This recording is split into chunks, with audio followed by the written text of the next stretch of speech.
नमस्कार सभी को। क्लास 10th टॉपिक है अपना वॉइस। वॉइस के बारे में मैंने आपको बता दिया था। वॉइस क्या है? वॉइस का मतलब होता है वाच। इंग्लिश ग्रामर में दो प्रकार के वाच्य होते हैं। एक होता है एक्टिव वॉइस और एक होता है passive voice. In English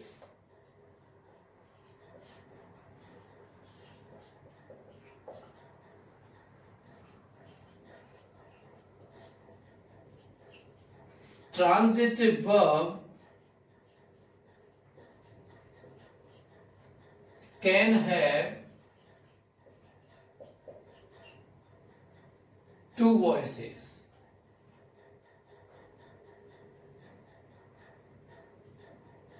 number एक आता है एक्टिव वॉइस और दूसरा आता है पैसिव वॉइस।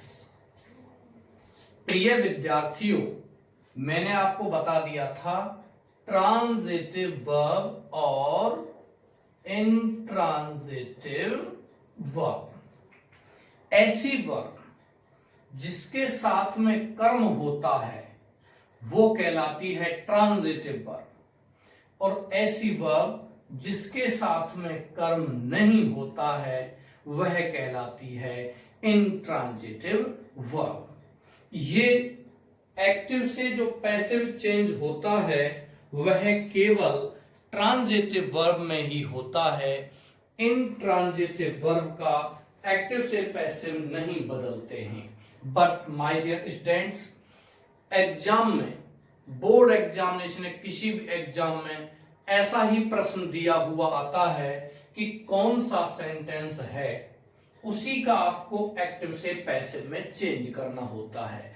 ऐसा नहीं है कि आपको 3 या 4 या 10 वाक्य दिए हुए हैं और उनमें से सेलेक्ट करके आपको एक्टिव से पैसिव बनाने होते हैं कि ट्रांजिटिव वर्ब वाले वाक्यों को सेलेक्ट करो और उनको एक्टिव से पैसिव में बदलो। ऐसा कुछ भी नहीं है।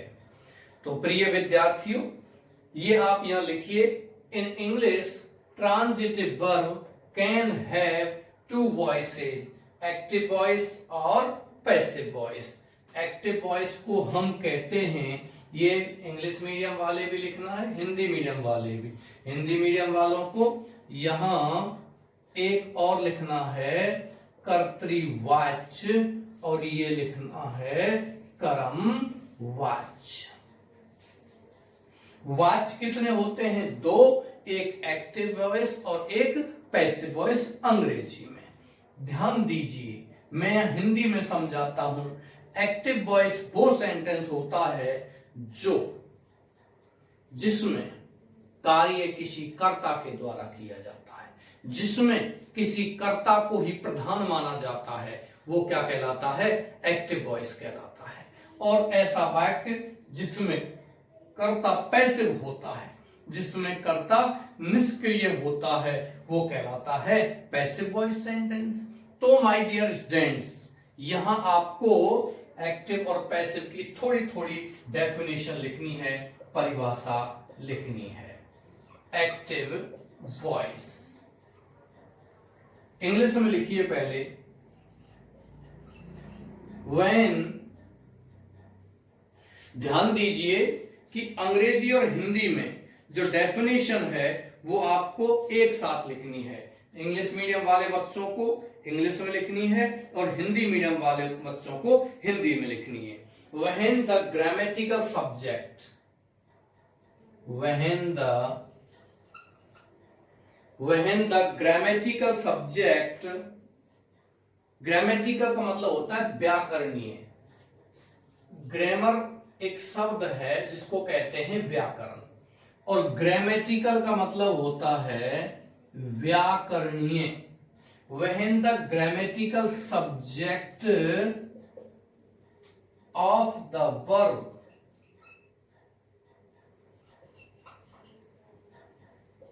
is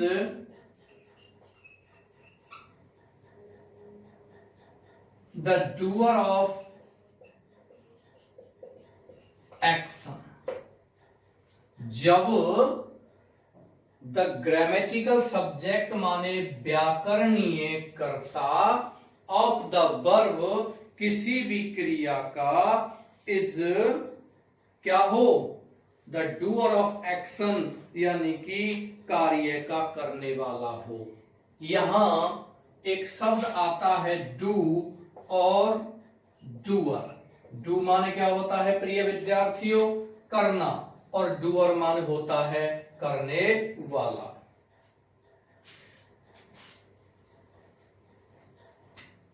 यहां लिख सकते हो एक ग्रामेटिकल सब्जेक्ट क्या होता है, आई एम, ये नहीं लिखना है, आई एम ए टीचर, मैं एक अध्यापक हूं। आई एम टीचिंग, मैं पढ़ा रहा हूं, इंग्लिश अंग्रेजी। प्रिय विद्यार्थियों, आई एम ए टीचर ये तो हो गया आपका कर्ता, ग्रामेटिकल सब्जेक्ट, लेकिन ये वर्ब का, इस क्रिया का क्या है, डूअर है, करने वाला भी है। तो ये क्या हो गया आपका एक्टिव वॉइस सेंटेंस हो गया। यानी कि वह जब द ग्रामेटिकल सब्जेक्ट व्याकरणीय कर्ता ऑफ द वर्ब किसी क्रिया का is the doer of action किसी कार्य का क्या होता है, करने वाला होता है, तो वो क्या कहलाता है, एक्टिव वॉइस। और पैसिव, पैसिव में क्या लिखोगे, when the grammatical subject of the verb is not the doer of action। सभी विद्यार्थी स्क्रीनशॉट लीजिए इसका, इंग्लिश मीडियम वाले बच्चे, मैं हिंदी मीडियम की बात करता हूं आगे चल करके।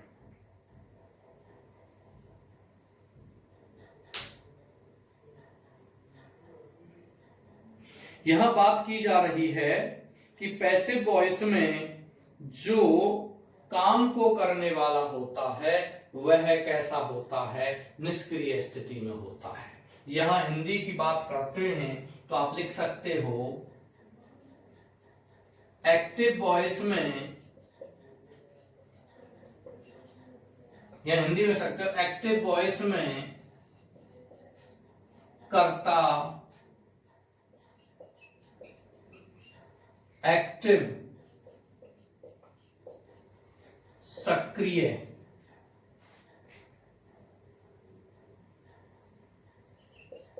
होता है, लेकिन पैसिव वॉइस में कर्ता पैसिव यानी कि निष्क्रिय होता है।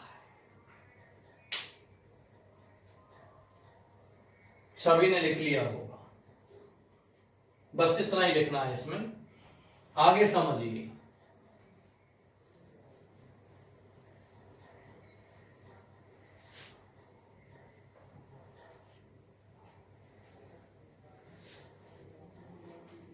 यहां बात की जा रही है वॉइस की, लिखिए we change only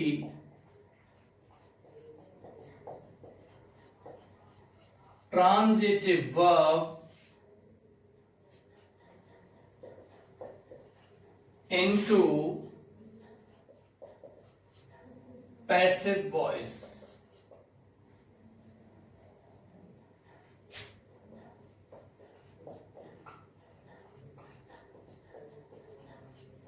Intransitive verb cannot be changed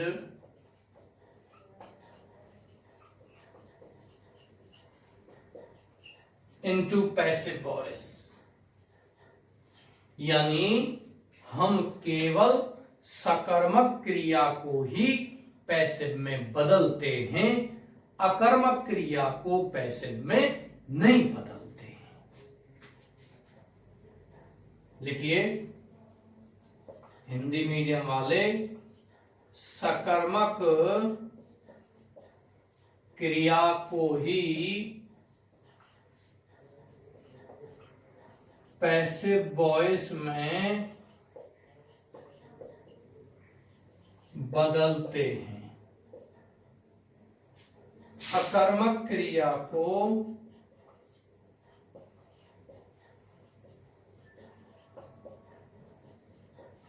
passive voice में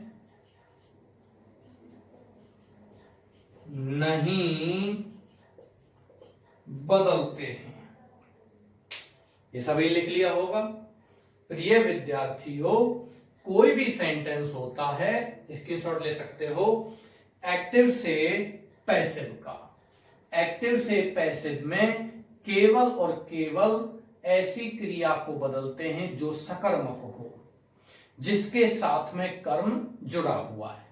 लेकिन इस प्रकार का कोई भी क्वेश्चन आपको एग्जाम में नहीं आता है। In your examination you will find only the sentence of active voice, and then you will change the active voice sentence into passive voice. So we have to know how do we change an active voice sentence into passive voice. यहां ये समझना है कि active voice को हम कैसे passive voice में change करते हैं, कैसे पैसिव वॉइस में बदलते हैं।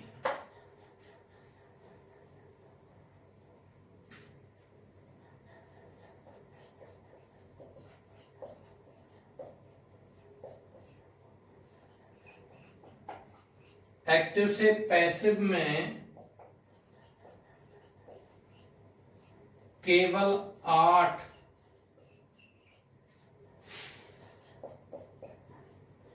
टेंसेस को बदलते हैं।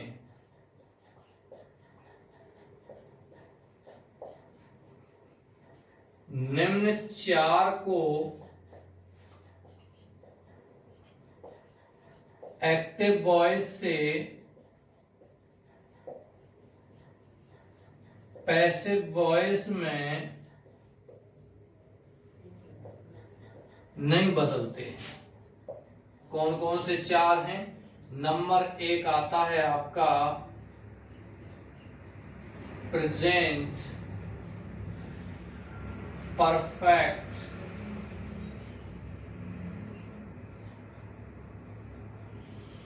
कंटिन्यूअस। नंबर 2 आता है पास्ट परफेक्ट कंटिन्यूअस। नंबर 3 आता है फ्यूचर परफेक्ट कंटिन्यूअस। और नंबर 4 आता है फ्यूचर कंटिन्यूअस। मैंने ये यहां के बजाय यहां लिख दिया है क्योंकि ये तीनों परफेक्ट कंटिन्यूअस एक साथ आ गए और फ्यूचर कंटिन्यूअस एक साथ आ गया। यहां 3 तो हैं आपके परफेक्ट कंटिन्यूअस और एक है आपका कंटिन्यूअस। इसको हम एक्टिव से पैसिव में नहीं बदलते। इंग्लिश मीडियम वाले बच्चे लिख सकते हैं इन active we change active into passive voice only the 8 tenses. The following 4 tenses are not changed into passive voice. निम्नलिखित 4 टेंस आपके पैसिव में चेंज नहीं होते हैं। यहां से आगे बात करते हैं तो आपको नियम लिखने हैं direct.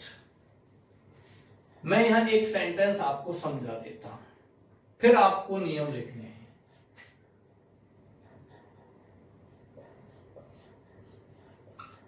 He can play chess.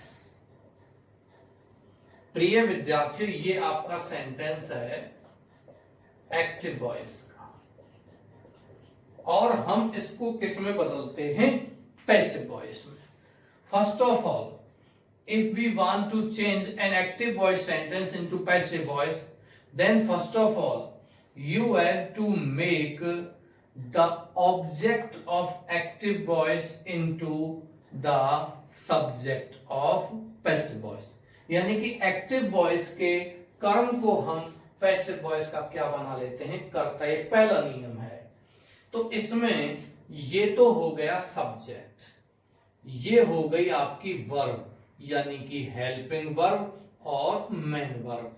Helping verb में भी दो होती हैं, एक तो एक्सिलरी वर्ब सहायक क्रिया और एक होती है मॉडल। ये सहायक क्रिया और मॉडल है, इन सभी को हम हेल्पिंग वर्ब कहते हैं, इन सभी को सहायक क्रिया कहते हैं। इनमें भी दो प्रकार की हैं। हेल्पिंग वर्ब को अपन कह सकते हैं एक्सिलरी वर्ब, और ये क्या है, can, could, shall, should, will, would, may, might, must, ought, to, use, to, dare और नीड, ये आपकी हैं मॉडल्स।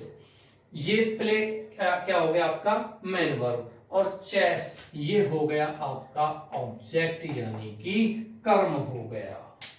ओके डियर्स, तो यहां बात करते हैं सबसे पहले सर्वप्रथम हम ऑब्जेक्ट यानी इस कर्म को क्या बनाएंगे, कर्ता बनाएंगे। कर्म को कर्ता बनाएंगे तो कर्म कौन सा है, चेस। कर्ता क्या हो जाएगा, चेस। ध्यान दीजिए, यदि कोई भी कर्म नाउन हो, संज्ञा हो, तो कर्ता उसकी संज्ञा ही होती है। लेकिन यदि कोई भी कर्म प्रोनाउन होता है तो उसका भी कर्ता क्या होता है, प्रोनाउन। लेकिन प्रोनाउन का रूप बदल जाता है। जैसे इस जगह पर प्रोनाउन सर्वनाम होता मी, तो हम यहां क्या लिख देते, आई। यदि इस जगह पर होता अस, तो हम यहां क्या लिख देते, वी, यानी कि अस का कर्ता क्या होता है, वी। या यू होता तो कर्ता क्या लिख देते, यू। या हिम होता तो क्या लिख देते, ही। या हर होता तो क्या लिख देते, सी। यानी कि इट होता तो इट लिख देते, देम होता तो दे लिख देते। कहने का मतलब सर्वनाम आता है तो उसके रूप अलग अलग होते हैं। सर्वनाम में आपके सब्जेक्टिव और ऑब्जेक्ट दोनों ही प्रकार के होते हैं। चेस, चेस के बाद में आप उठा के लाते हो यहां शतरंज, शतरंज को यहां उठा के लाते हो, तो फिर दूसरा नियम अपना है सहायक क्रिया लिखना, टेंस को लिखना। प्रिय विद्यार्थियों, दूसरा नियम क्या है कि यदि यहां कोई सहायक क्रिया आती है तो हम उसी के अनुसार लिखते हैं पैसिव वॉइस। लेकिन मान के चलिए यहां कोई सहायक क्रिया दी हुई नहीं है, मुख्य क्रिया की यहां केवल और केवल फर्स्ट फॉर्म है, जैसा कि प्रेजेंट इंडेफिनिट टेंस में आता है। प्रेजेंट इंडेफिनिट टेंस में हम यहां क्या कहते हैं, मुख्य क्रिया की फर्स्ट फॉर्म एस या ईएस आता है, कोई भी सहायक क्रिया नहीं आती है, तो हम यहां क्या लिख देंगे, इज, आर, एन। और यदि पास्ट इंडेफिनिट टेंस का आता है, यानी कि केवल मुख्य क्रिया की सेकंड फॉर्म आती है, कोई सहायक क्रिया दी हुई नहीं है, तो हम लिख देंगे यहां सहायक क्रिया पैसिव वॉइस में वॉज या वर। अगली बात करते हैं, यदि आपको यहां इज, आर, एम या बाजवर आईएनजी आता है तो हम इज, आर, एम या बाजवर बीइंग लगा देते हैं। यदि आपको यहां सहायक क्रिया हैज, हैव, हैड या थर्ड फॉर्म आती है तो हैज, हैव, हैड, बीन लिख देते हैं दूसरे नियम के स्थान पर। यदि आपको यहां कोई मॉडल आती है, can, could, shall, should, will, would वगैरह, तो उसी मॉडल को लिख करके पीछे क्या लगा देते हैं, बी लगा देते हैं। जैसे कि यहां बात करते हैं चेस, और कैन को लिख करके क्या लगा देंगे, बी। ये आपके पैसिव वॉइस के कितने नियम हो गए, 2। तीसरा नियम है ऑलवेज यूज पास्ट पार्टिसिपल इन पैसिव वॉइस। पैसिव वॉइस में हमेशा पास्ट पार्टिसिपल यानी कि मुख्य क्रिया की थर्ड फॉर्म का प्रयोग होता है। मैंने एक शब्द नया बोला है, the word is new for class 10th, that is participle. Have you ever heard about the word participle? क्या आपने कभी पार्टिसिपल शब्द के बारे में सुना है? पार्टिसिपल 3 होते हैं, एक प्रेजेंट पार्टिसिपल, एक पास्ट पार्टिसिपल और एक होता है परफेक्ट पार्टिसिपल, फ्यूचर नहीं होता है। Don't be get upset, future नहीं। आप ऐसा नहीं सोच सकते कि present participle, past participle, future participle, no. Present participle, past participle और perfect participle. Chase can be, तीसरा नियम मुख्य क्रिया की थर्ड फॉर्म। पास्ट पार्टिसिपल का मतलब मुख्य क्रिया की थर्ड फॉर्म। और चौथा नियम, कोई प्रपोजिशन लगा करके, कोई प्रपोजिशन बाई, इन वगैरह ऐसा प्रपोजिशन लगा करके कर्ता को कैसे बदलते हैं, कर्म में। प्रपोजिशन कोई भी लगेगा, ये क्रिया के अनुसार लगता है।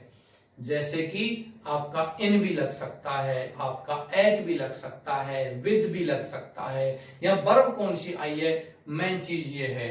लेकिन मोस्टली अधिकतर हम किसका प्रयोग करते हैं, बाय प्रपोजिशन का।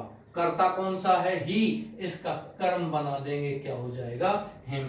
ये आपका क्या बन गया, पैसिव वॉइस। आप चाहो तो इस सेंटेंस को उतार सकते हो और यहां से आगे आपको लिखना है कि निम्न नियमों की सहायता से एक्टिव से पैसिव में बदलते हैं।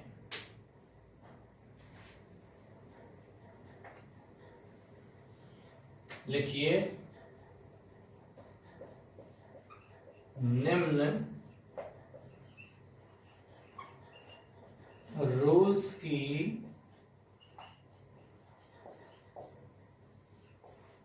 सहायता से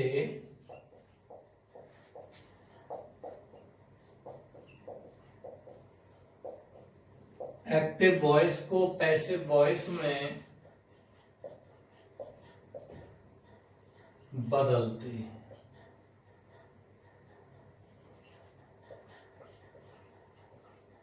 We change active voice into passive voice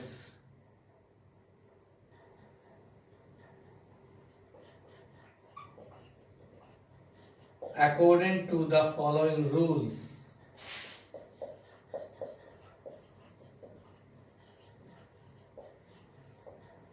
according नहीं लिखना चाहते हो तो लिख सकते हो with the help of following rules, निम्नलिखित नियमों की सहायता से। तो प्रिय विद्यार्थियों, यहां रूल नंबर 1,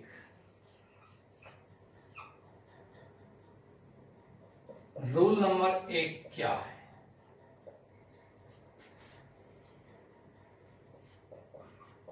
एक्टिव वॉइस के ऑब्जेक्ट यानी कर्म को पैसिव वॉइस का सब्जेक्ट यानी कर्ता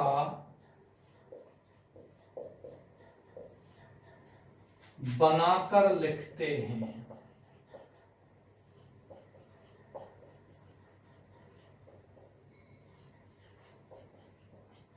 अब बात करते हैं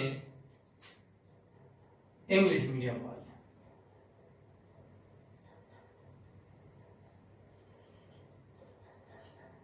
We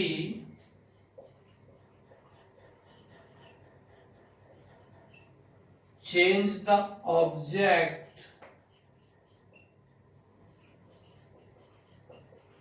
of active voice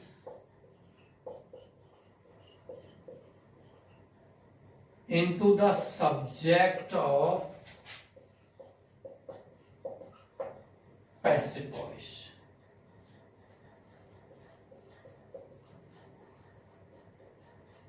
ये आपको लिखना है कि हम एक्टिव वॉइस के कर्म को पैसिव वॉइस का कर्ता बना देते हैं, बदल देते हैं। ये पहला नियम है। तो आपको ध्यान देना है कि किस प्रकार से हम एक्टिव वॉइस के ऑब्जेक्ट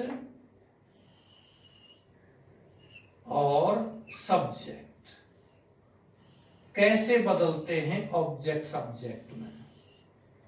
देखिए, ऑब्जेक्ट यदि आपको मी आता है इधर ध्यान दीजिए सभी, और उतारना भी लिखना भी है। तो आपका सब्जेक्ट क्या हो जाएगा, आई। ऑब्जेक्ट यदि अस आता है तो सब्जेक्ट क्या हो जाएगा, वी। ऑब्जेक्ट यदि यू आता है तो सब्जेक्ट क्या आ जाएगा, यू। ये आप नरेशन में भी पढ़ चुके हो। You is the object and you is the subject, यानी कि यू क्या होता है, कर्म, और यू क्या होता है, कर्ता। दोनों को ही जिक्र करता है, रेफर करता है। और इसके बाद यदि ऑब्जेक्ट कर्म हिम आता है तो हम कर्ता क्या लिख देते हैं, ही।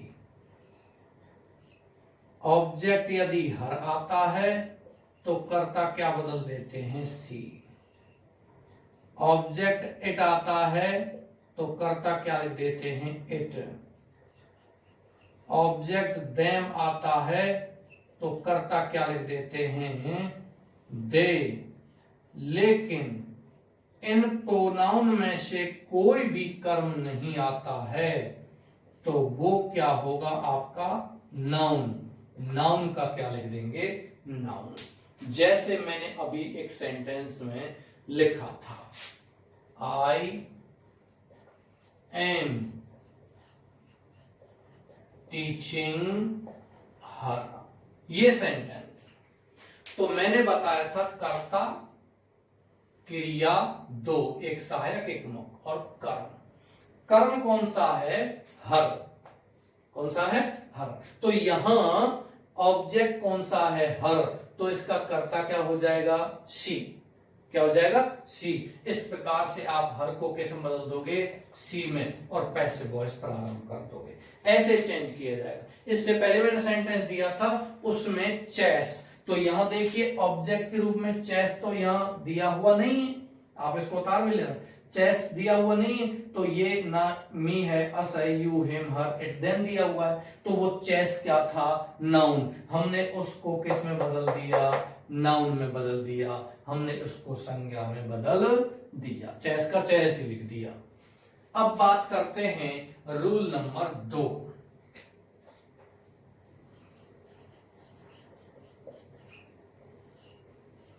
रूल नंबर 2 की बात करते हैं। मैं सारणी को मिटा रहा हूं, आपने उतार लिया होगा। रूल नंबर 2 में लिखते हैं, टेंस के अनुसार हेल्पिंग वर्ब लिखो। इंग्लिश मीडियम वाले बच्चे लिख सकते हैं, write helping verb according to tense. Write helping verb according to tense. Tense के अनुसार सहायक क्रिया लिखो। अब आप टेंस की बात करते हैं तो देखिए, प्रेजेंट इंडेफिनिट टेंस आता है एक्टिव वॉइस में तो हम इजारे में लिखते हैं। प्रेजेंट कंटिन्यूअस आता है तो हम इजारे में बीन लिखते हैं। प्रेजेंट परफेक्ट आता है तो हैजे बीन लिखते हैं। प्रेजेंट परफेक्ट कंटिन्यूअस का बनाते नहीं हैं। पास्ट इंडेफिनिट आता है तो उसमें वॉज वर लिखते हैं। पास्ट कंटिन्यूअस आता है तो उसमें हम क्या करते हैं, वॉज या वर प्लस बीन लगाते हैं। पास्ट परफेक्ट में हेड के साथ में बीन लगा देते हैं। पास्ट परफेक्ट कंटिन्यूअस का बनता नहीं है, बता दिया मैंने 4 टेंस का एक्टिव से पैसिव नहीं बनता है। वी कांट चेंज और we can not passivize the 4 tenses, perfect continuous and future continuous. 3 तो आपके परफेक्ट कंटिन्यूअस है और चौथा है future continuous. Because these tenses are already in passive voice, so we can not change these tenses into passive form. अगली बात करते हैं, तो यहां बात यह है कि यदि आपको फ्यूचर इंडेफिनिट आता है तो विल सेल के साथ में बी लगाते हैं। फ्यूचर कंटिन्यूअस का बनता नहीं है। फ्यूचर परफेक्ट आता है तो विल हैव सेल हैव के साथ में बीन लगाते हैं और फ्यूचर परफेक्ट कंटिन्यूअस का बनता नहीं है। तो इधर चलते हैं, हेल्पिंग वर्ब लिखो टेंस के अनुसार। टेंस के अनुसार हेल्पिंग वर्ब लिखते हैं कैसे कैसे लिखते हैं, तो आप एक सारणी ध्यान रखिए, सारणी को बनाइए, बस टेंस याद करने की आवश्यकता नहीं है।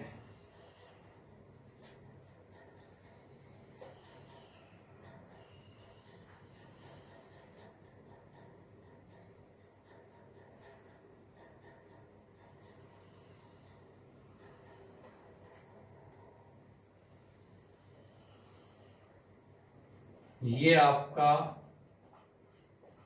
एक्टिव वॉइस और ये आपका पैसिव वॉइस। एक्टिव वॉइस में यदि आपको एमबी फर्स्ट एस या ईएस आता है तो आप दूसरे नियम की बात की जा रही है यहां।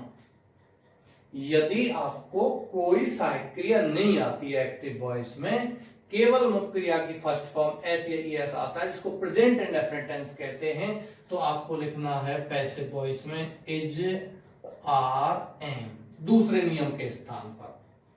यदि आपको डू या सहायक क्रिया does plus M V first आता है तो भी आपको क्या लिखना है पैसिव वॉइस में दूसरे नियम के स्थान पर इज आर एम।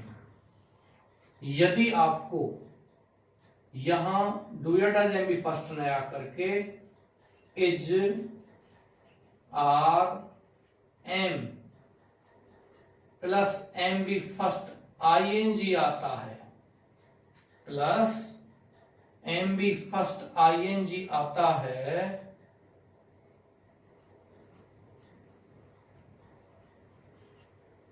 तो आप लिखोगे is are am plus being. यदि आपको हैज या have plus M V third आता है तो आप लिखोगे हैज या हैव प्लस बीइंग। यदि आपको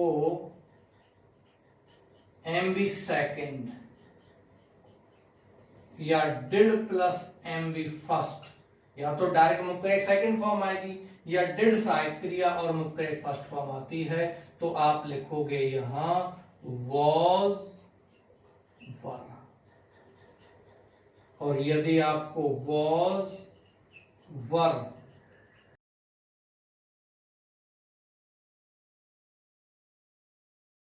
भी फर्स्ट आईएनजी आता है तो आप लिखोगे वॉज वर प्लस बीइंग। यदि आपको had plus M V third आता है तो आप हैड के साथ में क्या लगा दोगे बीइंग।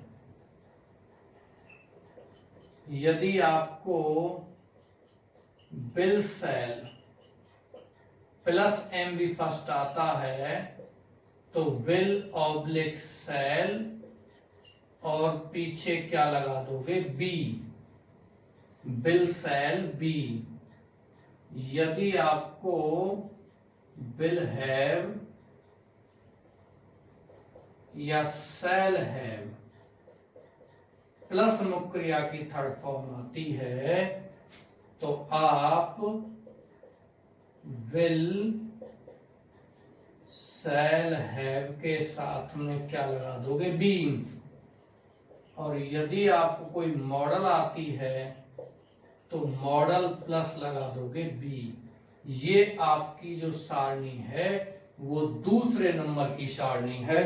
आप इसको उतारिए या आप इसका स्क्रीनशॉट भी ले सकते हैं कि किस किस प्रकार से हमें ये जो सारणी है ये समझनी है। प्रिय विद्यार्थियों, 8 तो आपके टेंस हैं और 9वीं है मॉडल।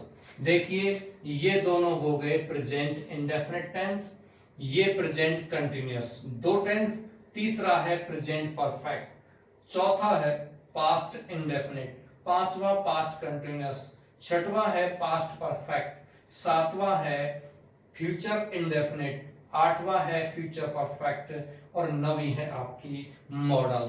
ये इस प्रकार से आपके कितने हो गए, ये 9 प्रकार के टेंस को हम यहाँ फिलहाल इस सारणी के माध्यम से एक्टिव से पैसिव में बदलते हैं। वो आगे के नियम हैं जब हम इनको अलग प्रकार के रूल्स में चेंज करते हैं, जैसे कि कभी कभी एजारेम एम बी फर्स्ट आईएनजी नहीं आता है, एजारेम के बाद टू आ जाता है, जैसे कि I am to teach you, मुझे तुमको पढ़ाना है, I am going to teach passive voice, मैं आज पैसिव वॉइस पढ़ाने जा रहा हूं। तो ये इस प्रकार के सेंटेंस हैं, वो फिर आगे के उनमें आते हैं। स्क्रीनशॉट ले लिया होगा, वीडियो को पॉज करके आपने इसको उतार लिया होगा, मैं आशा करता हूं। यहाँ ये सेंटेंस चल रहा था, अब ये बताइए इसमें सहायक क्रिया कौन सी है, एम, और एम बी फर्स्ट के साथ में क्या है, आईएनजी। सहायक क्रिया कौन सी है, एम, और एम बी फर्स्ट के साथ क्या है, आईएनजी। तो आप एम लिख करके क्या लगा दोगे, being. But my dears, you have to mind it. Here the helping verb is used or has been used according to the subject here in active voice. But you have to use the helping verb according to this subject in passive voice. यानी कि यहाँ M आई के साथ है तो यहाँ सी के अनुसार सहायक क्रिया आएगी और सी के साथ में क्या आता है, इज, और फिर पीछे क्या लगा देंगे, बीइंग।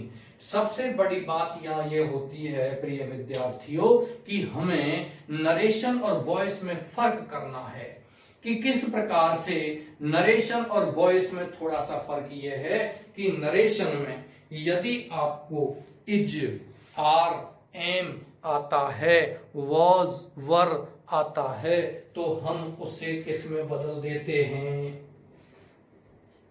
इजारन को वॉज वर में और वॉज वर आता है तो हैड बीन में। जबकि यहाँ इजारम को इजारम ही लिखते हैं और पीछे बीइंग लगाते हैं, वॉजवर को वॉजवर ही लिखते हैं और पीछे बीइंग लगाते हैं। कितने नियम हो गए, 3। प्रिय विद्यार्थियों यहाँ मैं इसको मिटा रहा हूं और चौथा नियम है आपका, 2 नियम। Rule number 3,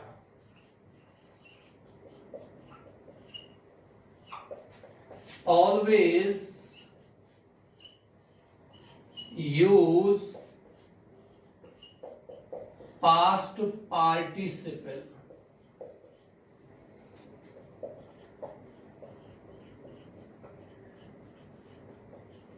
in passive voice। Passive voice में हमेशा पास्ट पार्टिसिपल का उपयोग करते हैं, यूज लेते हैं। ध्यान दीजिए आपका पास्ट पार्टिसिपल का मतलब क्या होता है, what is the definition of past participle, कि जिसका प्रयोग हम हमेशा से ही पैसिव वॉइस में करते हैं। क्या है पास्ट पार्टिसिपल, पास्ट पार्टिसिपल का मतलब होता है कि मुख्य क्रिया की थर्ड फॉर्म। हम हमेशा पैसिव वॉइस में मुख्य क्रिया की थर्ड फॉर्म लगाते हैं। हिंदी में लिख सकते हो, पैसिव वॉइस में हमेशा एम बी थर्ड लिखते हैं। हिंदी मीडियम वाले दोनों को ही लिख सकते हैं, इंग्लिश मीडियम वाले इंग्लिश को ही लिखिए। कोई भी समस्या हो आप कमेंट में डाल सकते हो। सभी बच्चे अच्छी तरीके देख रहे हैं, इंग्लिश मीडियम वाले बच्चे भी और हिंदी मीडियम वाले बच्चे भी। मैंने उसमें आपको कमेंट बॉक्स में डाल दिया है कि आपको अच्छे से पढ़ना है। और फिर भी if you have any problem then you can write your problem in the comment box. I will solve your problem in the comment box within an hour। 1 घंटे में आपको वो समस्या कमेंट बॉक्स में हल करके लिख दी जाएगी। ओके डियर्स, यहां बात करते हैं आगे।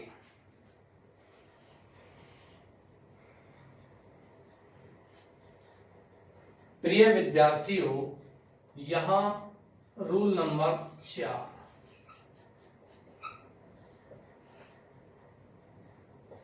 रूल नंबर 4 में लिखते हैं राइट प्रपोजिशन, कोष्टक में लिखिए mostly bye and change the subject of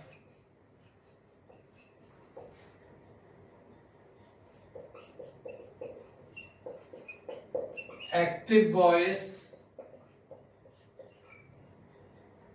into the object of passive voice। प्रिय विद्यार्थियों, यह बात यह है कि हम हमेशा से ही चौथा जो नियम है अपना, उस चौथे नियम को हम उसी प्रकार से चेंज करते हैं जिस प्रकार से हमने पहला नियम चेंज किया है। पहले नियम में क्या होता है कि हम एक्टिव वॉइस जो है उस एक्टिव वॉइस के ऑब्जेक्ट को, कर्म को क्या बना देते हैं, कर्ता बना देते हैं और उसे कहां लिख देते हैं, पैसिव वॉइस की शुरुआत में लिख देते हैं। जबकि इस चौथे नियम में क्या है, उसी को उल्टा कर दो, यानी कि एक्टिव वॉइस का जो कर्ता है, सब्जेक्ट है, उसको किस में बदल देते हैं, पैसिव वॉइस के हम कर्म में बदल देते हैं। First rule and the fourth rule are the same. In the first rule, we change the object of active voice into the subject of passive voice. And in the fourth rule, we write the preposition, and mostly we write by preposition, and then we change the subject of active voice into the object of passive voice। ये आपका क्या हो गया, चौथा नियम। यहाँ आप Hindi medium वाले बच्चे लिख सकते हैं, एक्टिव वॉइस के कर्ता को बाय लगाकर, प्रपोजिशन लगाकर, ज्यादातर क्या लगाते हैं, बाय लगाकर पैसिव वॉइस के कर्म के रूप में लिखते हैं। यहां बात की जा रही है कि पहला और चौथा नियम एक ही समान है, लेकिन जो नियम समान नहीं है वो कौन सा है, दूसरा नियम है। यहां बात की जा रही है कि आपको यहां दूसरा नियम विशेष कर पढ़ना है। तीसरे नियम में देखो कुछ भी नहीं है, हम हमेशा मुक्रिया की थर्ड फॉर्म लिखते हैं और पहला और चौथा नियम समान है, तो फिर नियम कौन सा पढ़ना है आपको, दूसरा। मैं फिर से बता देता हूं, दूसरे नियम में देखो प्रेजेंट इंडेफिनिट टेंस में इजारे लिखते हैं, प्रेजेंट कंटीन्यूअस में इजारे में बीइंग लगाते हैं, प्रेजेंट परफेक्ट में आप क्या करोगे, हैज के साथ में बीइंग लगाओगे, प्रेजेंट परफेक्ट कंटीन्यूअस का बनता नहीं है। उसके बाद आता है पास्ट इंडेफिनिट टेंस, उसमें वॉज वर्ब लगाते हैं। आपका आता है पास्ट कंटीन्यूअस, उसमें वॉज वर्ब बीइंग लगाते हैं। पास्ट परफेक्ट में हेड के साथ में बीइंग लगाते हैं, पास्ट परफेक्ट कंटीन्यूअस का बनता नहीं है। फ्यूचर इंडेफिनिट टेंस में विल सेल के साथ में बी लगाते हैं, फ्यूचर कंटीन्यूअस का बनता नहीं है। फ्यूचर परफेक्ट में विल सेल के साथ में बीइंग लगाते हैं। And we can not change और we do not change future perfect continuous tense into passive voice, यानी फ्यूचर परफेक्ट कंटीन्यूअस का बनता नहीं है। और मॉडल आती है तो पीछे बी लगाई। ये मैंने आपको दूसरा नियम भी बता दिए। फिर भी आपको लगता है ये टेंस है 8 और नवी मॉडल, मैंने आपको इन सारे टेंस का लंबा चौड़ा वो नहीं लिखवा कर एक छोटी सी सारणी बनवाई। फिर भी मेरे विद्यार्थियों आपको लगता है कि सारणी बड़ी है तो इसको और छोटा कर देते हैं। सुनिए, यदि आपको एक्टिव वॉइस में, ध्यान से सुनना इसको, यदि आपको you have to fully mind it what I am going to say here in this video.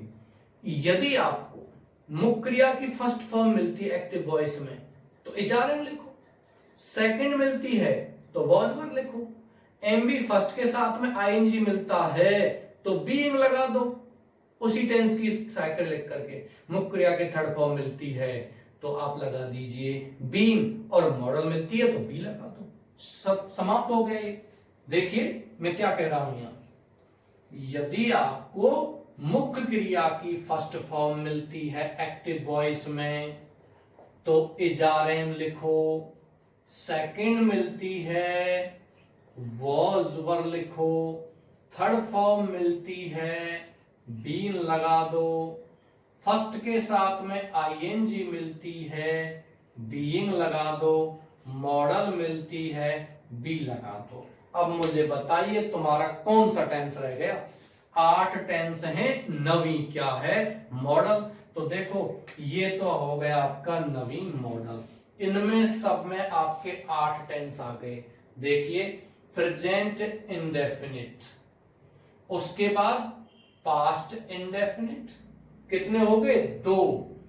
इसके बाद बात करते हैं प्रेजेंट परफेक्ट और पास्ट परफेक्ट, कितने हो गए आपके यहाँ? 4। और इसके बाद बात करते और क्या करते हैं परफेक्ट फ्यूचर वाला भी, प्रेजेंट परफेक्ट, पास्ट परफेक्ट और फ्यूचर परफेक्ट, यानी मुझे थर्ड फॉर्म्स में मिलेगा फ्यूचर परफेक्ट में।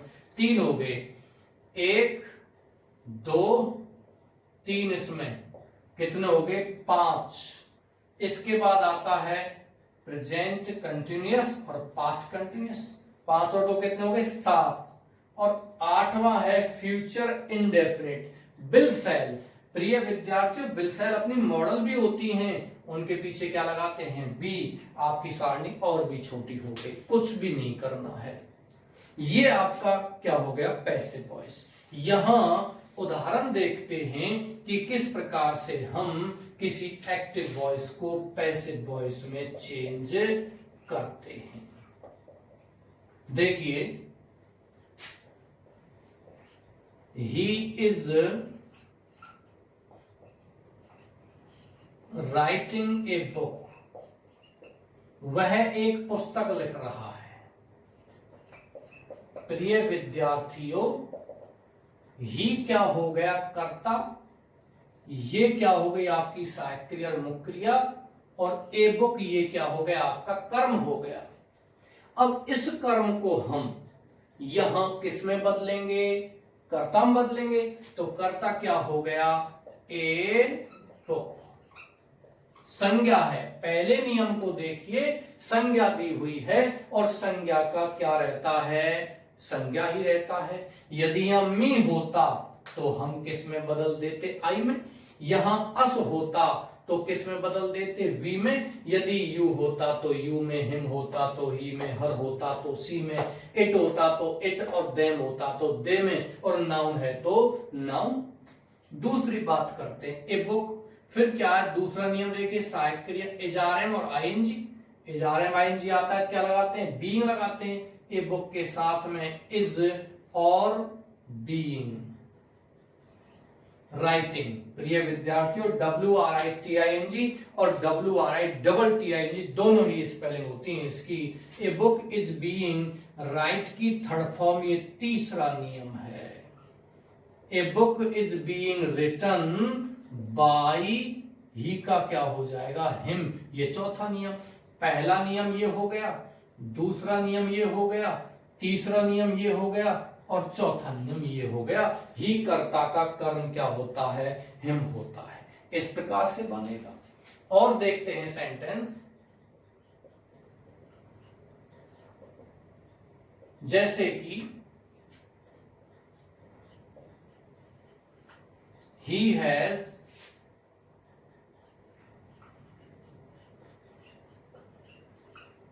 completed the work, वह कार्य को पूरा कर चुका है।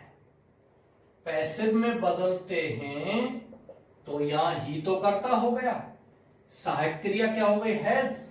कंप्लीटेड क्या हो गई? मुख्य क्रिया की थर्ड फॉर्म द वर्क। इसको उठा के लाएंगे, द वर्क का क्या हो गया? The work. ये भी ऐसा का ऐसा ही है।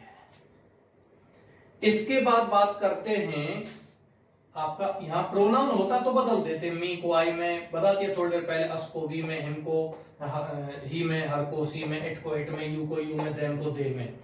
द वर्क, यहां क्या है? सहायक क्रिया हैज। द वर्क एक वचन, इसके साथ भी क्या लगाएंगे? हैज। पर आपको ध्यान रखना, यदि यहां करता है उसके अनुसार सहायक क्रिया आती है, और यहाँ करता है इसके अनुसार सहायक क्रिया आती है, क्योंकि पैसिव में अब करता ये है, कर्म करता है। यहाँ the work has third form आती है तो क्या लगाते हैं, been, has a been, the work has been. तीसरा नियम मुख्य क्रिया की थर्ड फॉर्म, कंप्लीटेड की थर्ड फॉर्म क्या होगी, कंप्लीटेड, और चौथा नियम बाय लगा करके ही का क्या हो गया, हिम। अगला एक सेंटेंस और देखते हैं, एक्टिव वॉइस का सेंटेंस ही है, I purchased the car last year. मैंने पिछले वर्ष ये कार खरीदी। आई कर्ता, परचेज्ड मुख्य क्रिया, द कार क्या हो गया, कर्म, और लास्ट ईयर ये क्या हो गया प्रिय विद्यार्थियों आपका इत्यादि, ईटीसी। ये समय दिया हुआ है। Passive voice adverb of time, यहां ये करता है, ये क्रिया है, ये कर्म है, और ये एडवर्ब है। Adverb of time, adverb of place, adverb of manner, frequency वाली एडवर्ब पढ़ी होंगी आपने। एडवर्ब का मतलब होता है क्रिया विशेषण। कर्ता क्रिया कर्म को उठा लें, लास्ट ईयर उठा नहीं लाना है, कर्म को उठाना है। अब यहाँ कुछ विद्यार्थियों की समस्या हो सकती है कि सर हमें कैसे पता चले कर्म कहाँ है। कर्म आपका यहाँ मुख्य क्रिया के पीछे होता है। और दूसरी बात, कर्म का क्या वह किसे का प्रश्न करो, कर्म आ जाता है। मैंने पिछले वर्ष ये कार खरीदी, क्या खरीदी, कार। इस कार को उठा के लाते हैं द कार, ये नाउन है, संज्ञा है, जैसे जैसे लिखते हैं द कार। अब इसमें सहायक क्रिया कुछ भी नहीं, तो मुख्य क्रिया देखेंगे कौन सी फॉर्म है, सेकंड फॉर्म। सेकंड फॉर्म आते हैं क्या लगाते हैं, वॉज या वर। सहायक क्रिया आते हैं तो उसके अनुसार देखो, और सहायक क्रिया नहीं आती है फिर क्या देखनी पड़ती है, मुख्य क्रिया। मुख्य क्रिया के दो रूप होंगे, एक तो फर्स्ट फॉर्म, एक सेकंड फॉर्म। फर्स्ट फॉर्म आते हैं इज आर एम, और सेकंड आता है तो वाज या वर। द कार वॉज, परचेज की थर्ड फॉर्म, तीसरा नियम परचेज्ड, और चौथा नियम बाय लगा करके आई का क्या हो जाएगा, मी। और शेष लास्ट ईयर को हम लास्ट ईयर जैसा है वैसा ही लिख देते हैं। इस प्रकार से आपके सेंटेंस बनेंगे। प्रिय विद्यार्थियों, आप इन वाक्यों को कॉपी करो, इन वाक्यों को उतारने का प्रयास करो, या आप स्क्रीनशॉट लेकर के इसको आराम से आप बाद में भी लिख सकते हो। आप स्क्रीनशॉट लीजिए, ठीक है बच्चों। ये आपका एक्टिव से पैसिव वॉइस। अब हम एक्टिव से पैसिव के बारे में यहां से आगे कल बात करते हैं। यहां से आगे एक्टिव से पैसिव के बारे में कल बात करते हैं कि कौन कौन से उदाहरण और कौन कौन से आगे चल करके आपको एक्टिव से पैसिव में फिर चेंज करना है। Okay dears, thank you very much. अच्छे से पढ़िए, मेहनत कीजिए। If you have any problem, if any problem persist inside your mind because of the rule, or you can contact or you can write any comment in the comment box. Okay dears, thank you.